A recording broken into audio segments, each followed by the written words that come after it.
All right, hello, welcome back. This is Grillenheimer. I might just add this to my previous video, actually.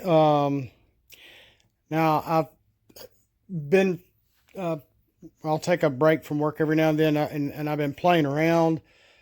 That is my first version of creme, which I like better. He doesn't flip the character over.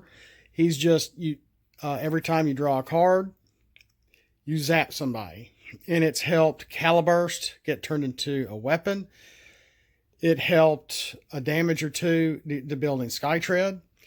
It's also hurt the Autobots over here too. I need to try a game where I have creme Zeke on each team as a stratagem. Because he is a stratagem. And now I've been testing my Electrum's fine with my Electrum 2 card. Oh boy. Okay. Now I think I'm because I was. It still says when this is in effect when you're untapped and defending.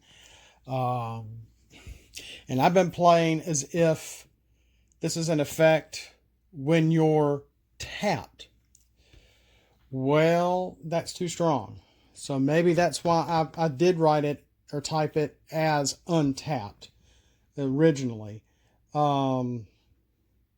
So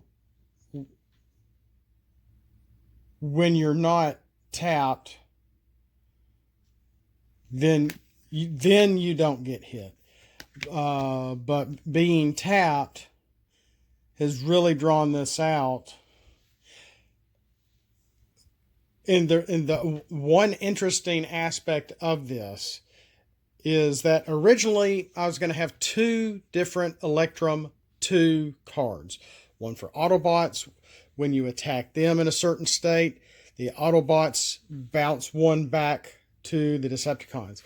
The Decepticon Electrum 2 was going to be when they defend and you attack them, it bounces back and hits another faction for 2, or your whoever's attacking by 2. It was going to be different for the different factions, but I've just kept it to 1 and only used the 1. Though I did print out 1 with a different picture for the Decepticons, but I haven't shown it. I haven't used it. But yeah, because once, especially since I had pretty much 3 wide on this side. You could say 4 wide on this side with the 2 parts of Skytread, Acid Storm, and Caliburst.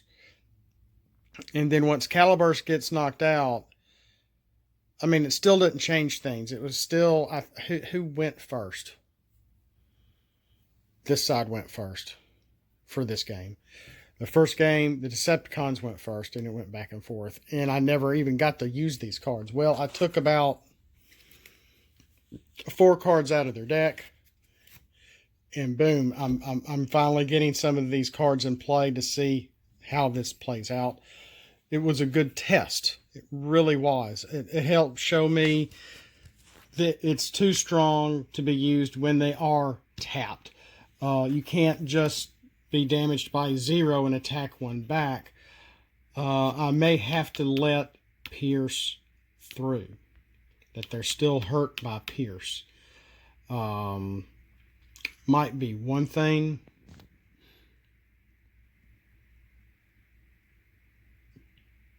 So it does nullify attacks, but not Pierce. And I may leave this as being untapped. So since I have no headmasters here, these guys are all wave 5, yes. Brawn, Beachcomber, and Gears.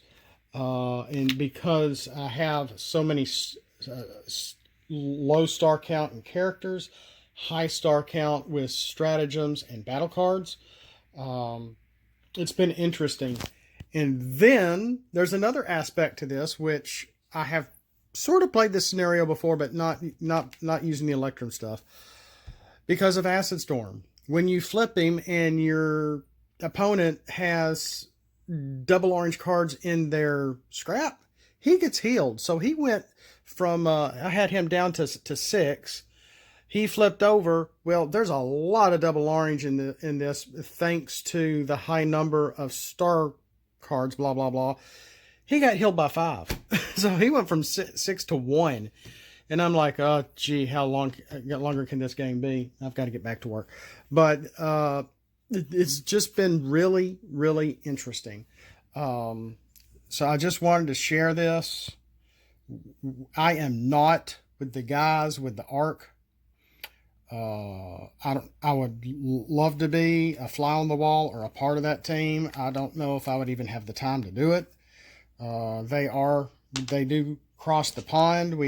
Where they're all over the place, which is great. Great collaboration, great friendships going on there. Communication, I'm sure, is fine.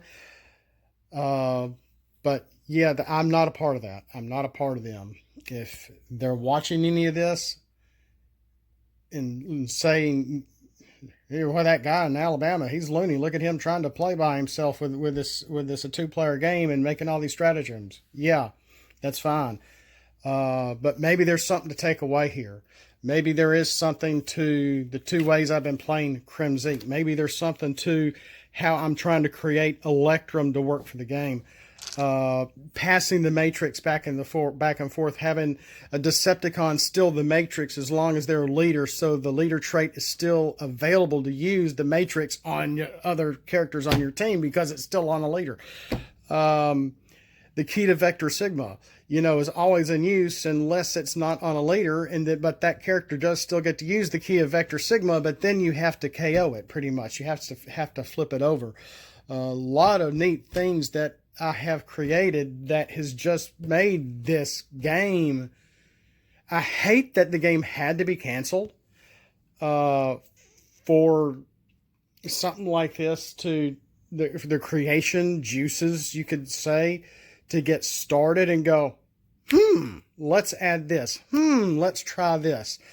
But this has been really fun. I did get to use divine parts and swap parts. I was able to move mounted missiles from gears to brawn with just the action card, and then still add another upgrade on a character. Beachcomber had been knocked out by then, but it's like, ooh, yay, I can do this with this because I've got parts as an action card, and that moves the upgrade, but I'm not playing an upgrade, so I get to also play an upgrade. Just a lot of neat stuff. I wouldn't exactly call it combos because it's not a combo. And because of divine parts, when you move your one upgrade from character to character, the ability is not re-triggered. Just a lot of neat things that I'm trying to add to the game that has been fun. And I've been trying to see about making it fair. This isn't quite fair.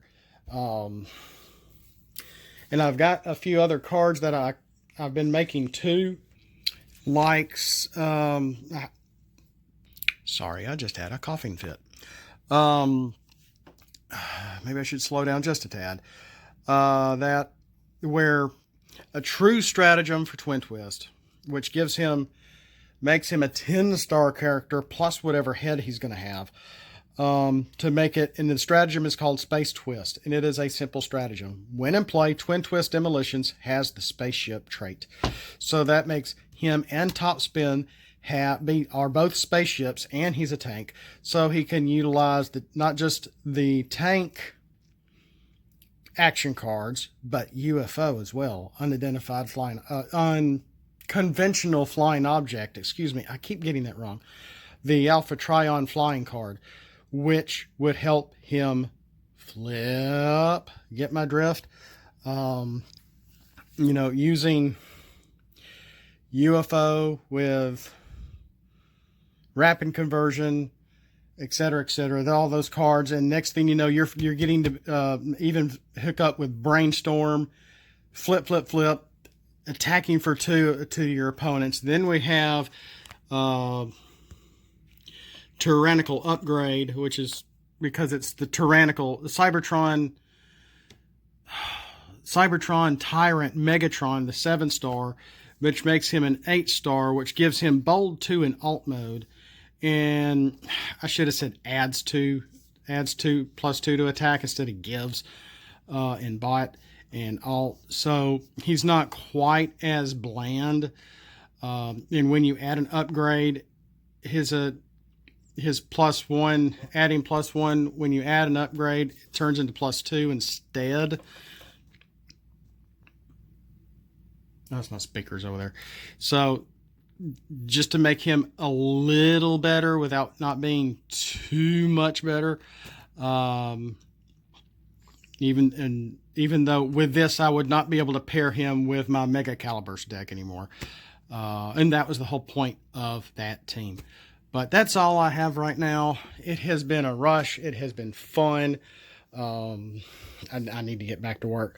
But at least I wanted to show you what I've been doing, what I've been testing, what I've been trying.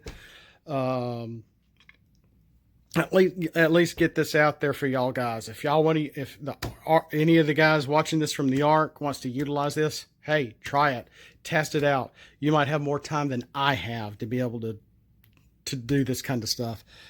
Thanks for watching. Have a blessed rest of your day, and we'll see you next time. And always remember, flip out and let's roll for it.